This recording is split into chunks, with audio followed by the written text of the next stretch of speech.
recording the oral history interview of Usanio Lezei, 56th Armored Infantry Battalion, 12th Armored Division, World War II, taking the interview at the 65th Reunion, Washington, D.C., on the 5th of August 2011. Okay, sir, let's start out at the very beginning. What did you do before you entered the Army? Where were you when the war started? When the war started, I was working in New York shipyard, building the battleship, South Dakota, 35,000 tonner. And how old were you? I was 21 years old. Now, were you drafted into the Army or did you enlist? I was drafted. Okay, where did you take your basic training? At Fort Dix, New Jersey. What was the transition like going from being just a regular shipyard guy to being in the Army? How much of a shock was it? Well, I wasn't too happy going in the Army because I'm the type that didn't like to take orders.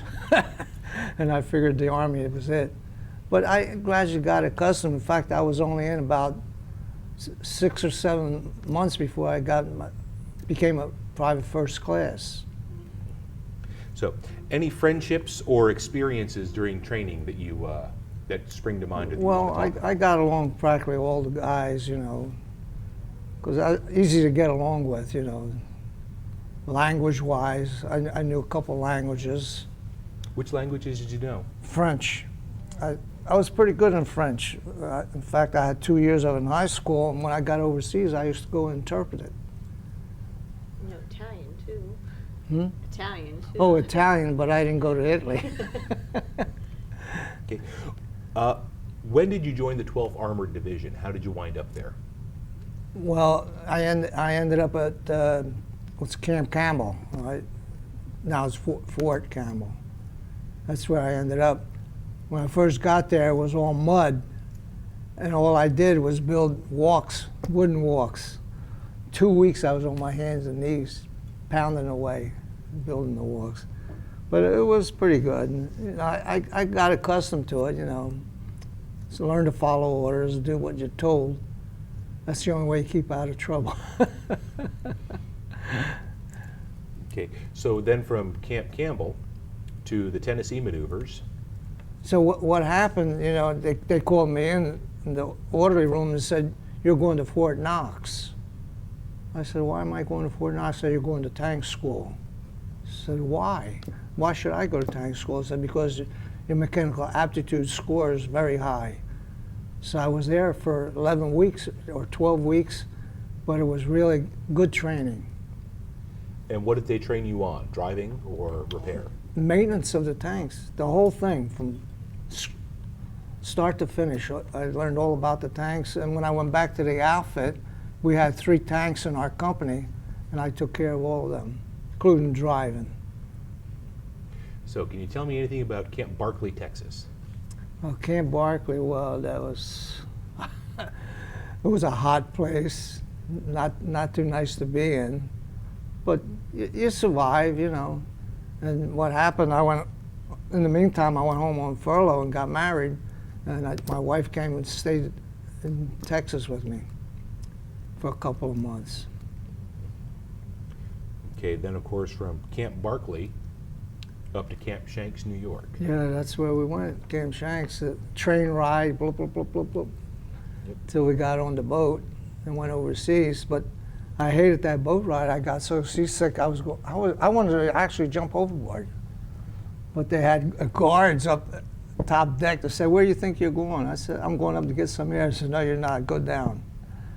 So I didn't get a chance to jump overboard. Okay, now of course, the landing in England at Tidworth Barracks. Oh yeah, that's where we went. That was a nice place to be. Cold, miserable, lousy food, unbelievable. And of course, then to France, to Le Havre. Yeah, we went over on the boat, but when we crossed the English Channel, we hit a storm, and we had our equipment all on the boat, right?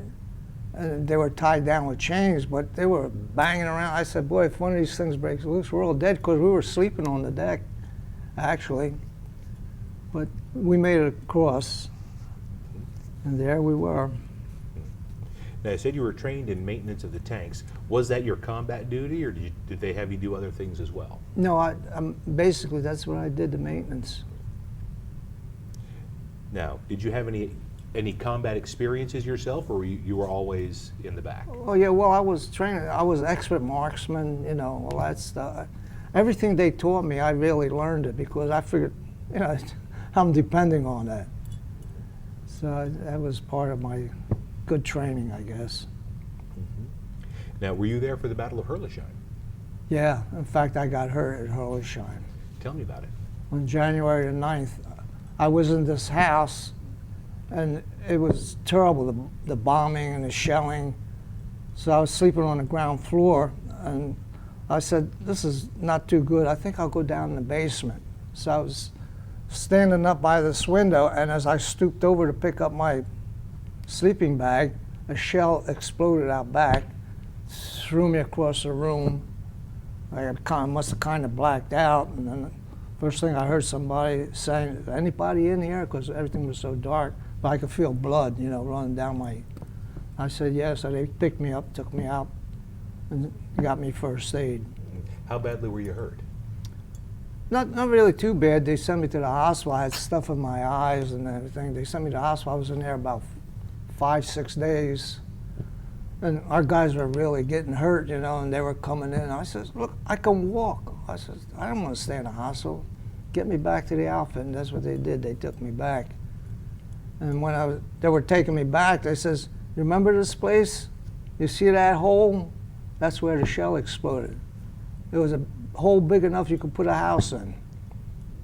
Tremendous shell. I mean, I was lucky. If I hadn't bent over, I don't know what would have happened. I was just fortunate. Guess it wasn't my time. But it was funny, one of our guys from the shelling, he went under the tank. He figured it would be safe. Piece of shrapnel got the back of his scalp. Just took, you know, like about a half-inch of his scalp. He came up from the tank and said, would you believe this? He said, you know, it almost knocked my head off. Unbelievable. Okay.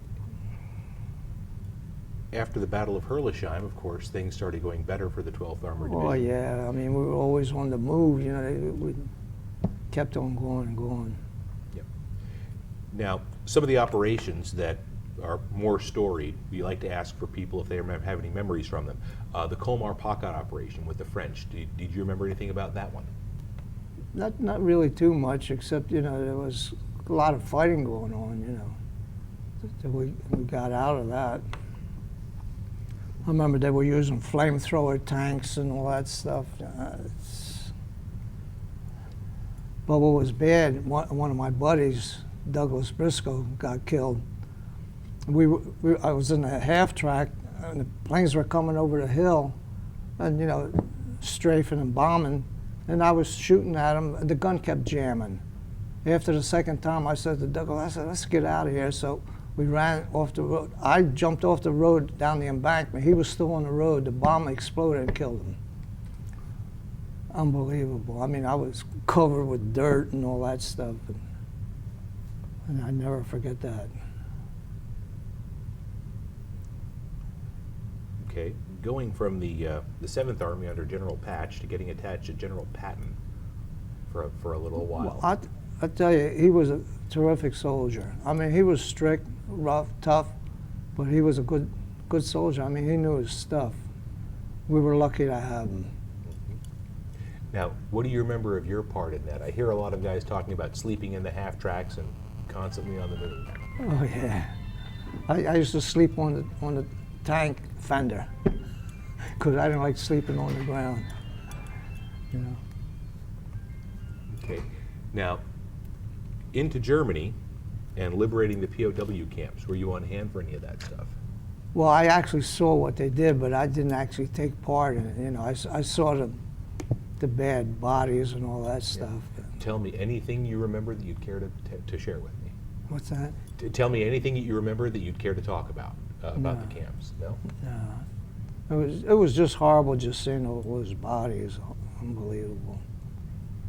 I can't believe that anybody could do that to a human being. I mean, they were emaciated, terrible. starved to death. One of my buddies, he was in the 17th. We grew up together, and he ended up being captured. You know, because the 17th, they got a whole bunch of them captured him. I mean, he went through a bad time. It ruined his health. I mean, he came back, he was never healthy. But it's one of those things that happen. War is a terrible thing, and it never proved anything because people get hurt, get killed, and bad things still happen. Now, on past that to the end of the war. When the war ended, do you remember where you were and what you were doing? I don't remember the name of the town, but what we were doing, we were guarding prisoners, American prisoners. Really? Yeah, you know, those that had deserted and done things that they shouldn't have done. And that's what we did for a while. And then eventually, you know, they had the point system where you could come home. In the meantime, I was lucky. My daughter was born while I was over there, so I got 5 extra points. And being wounded and time served in, I got to get home early. Fantastic. So tell me about life after the Army. Well, after the Army, I went and worked in a metal shop, and I did that for 42 years. Ran a metal shop. They did work for electronics. In fact, I did metal work for the first computer that was ever built at the University of Pennsylvania. I mean, it was a small shop that I worked in, but somehow my boss had connections with the university, and it was unbelievable. 2 great, huge things, you know. But now you carry a computer in your hand. What a difference. And that brings me to another question. Seeing what you've seen, going through the Depression, going through the war, and then all the time after, what can you tell me? What have you seen? What sticks out most to you? What sticks out mostly for me, I was lucky. I married a wonderful woman. I have 3 wonderful children, grandchildren that are fantastic, you know. And that's what life's about. I mean, I'm really happy and pleased to have all this. And I'm lucky to be here at age 89. So that's one of those things. Well, sir, I want to thank you for taking the time to sit down and talk with me. I thank you.